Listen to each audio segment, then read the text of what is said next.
ఇబ్బంది డిక్లరేషన్ ఏం ఇస్తే? లేదండి. ఎందుకంటే ఇబ్బంది ఎందుకు ఉంటది?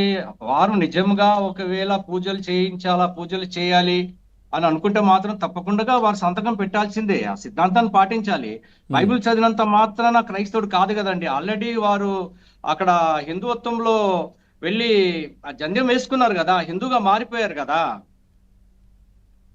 ఎక్కడ మారిపోయారు? ఒకవైపు మారిపోయిన తర్వాత మారుతున్నా అంటున్నారు, ఇంకోవైపు మెడలో సిలువ ఉంది, మనం ఫోటోలు కూడా వేస్తున్నాం. ఇప్పుడు హిందువులు గాని ఇంకా చాలా మంది కూడా స్టైల్ కూడా క్రాస్ వేసుకుంటారండి. ఏమో మరి. అంటే ఇప్పుడు ఇప్పుడు చాలా మంది జగన్మోహన్ రెడ్డి సిల్వర్ స్టైల్కి వేసుకున్నారా వేసుకుంటారు, అది? అదొక స్టైల్ లాగా కూడా ఉంది కదా. అని నేను అనేది నిజంగా జగన్మోహన్ రెడ్డి క్రైస్తవులు స్టైల్కి చాలా మంది అసలు వేసుకున్నారంటారా? ఏం సార్? జగన్మోహన్ రెడ్డి మామూలుగా స్టైల్కి వేసుకున్నారంటారా ఆ సిలువ? మరి అంతే కదా. ఇప్పుడు నిజంగా తను బైబిల్ గనక చదివి ఉంటే అందులో స్పష్టంగా ఉంది కదా, నేను తప్ప నీకు వేరే ఒక దేవుడు ఉండకూడదని బైబిలే చెప్తుంది కదా. చెప్పిన తర్వాత కూడా మళ్ళీ ఎందుకు వెళ్ళాలి అక్కడికి? ఉమ్. వెళ్ళకూడదు కదా. అది సిద్ధాంతం, అది చట్టం ఉంది మాకు క్రైస్తవులకి. విగ్రహంలో తట్టైన చూడకూడదని వ్రాయబడింది అది అండి. అది కావచ్చు, కానీ ఆయన ఒక రాజకీయ నాయకుడు, ఒక పార్టీ అధినేత, ముఖ్యమంత్రిగా పనిచేసిన వ్యక్తి. ఆయన ప్రభుత్వంలో వచ్చినటువంటి అంశాలకు సంబంధించి నేను కూడా మాట్లాడతానని చెప్పి వెళ్ళారు. వెళ్ళినప్పుడు సో సంతకం పెట్టే డిక్లరేషన్ ఇస్తే తప్ప అంటున్నాను నేను. దానివల్ల ఒకవేళ ఈ క్రిస్టియానిటీ నుంచి ఆయనను వెలగొడతారా? ఏమవుతుంది? ఏం లేదండి, ఎవరు వెళ్ళగొట్టారు? మాకు ఎవరైనా రావాల్సిందే మా దగ్గరికి, అందరిని మేము ఆహ్వానిస్తాము.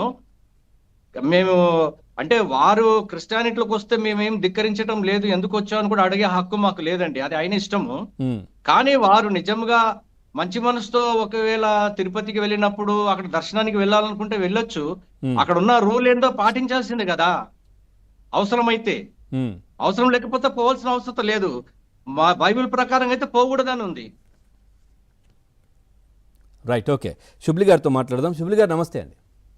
నమస్తే అండి. సార్, ఏంటి చూస్తున్నారు రాష్ట్రంలో జరుగుతున్నటువంటి అంశం? అంటే గతంలో ఈ మతం ఆ మతం కాదు, అందరినీ కూడా ఒక రాజకీయ నాయకుడు అన్నట్టు అందరినీ సమానంగా చూడాలి, అందరూ అన్ని మతాలను సమానంగా గౌరవించాలి. కానీ జగన్మోహన్ రెడ్డి అందరినీ కూడా, ఇప్పుడు మైనారిటీ సోదరులను కూడా ఏ విధంగా మాట్లాడారు, ఇబ్బంది పెట్టారు. అంటే నేను అనేది ఏంటంటే వాళ్ళకు చేస్తానన్నటువంటి చేయకపోవడం కావచ్చు, రాష్ట్రంలో జరుగుతున్నవి మత ఘర్షణలు, ఇవన్నీ కూడా ఈ అన్నీ అంటే నేను ఒక లౌకికవాదిని నేను అంటూ కూడా, ఈ దేశం ఏమైపోతోంది, నేను ఒక లౌకికవాదిని అంటూ కూడా జగన్మోహన్ రెడ్డి కొత్తగా తీసుకొస్తున్నారు. మీకేమనిపిస్తోంది, మీ అబ్జర్వేషన్?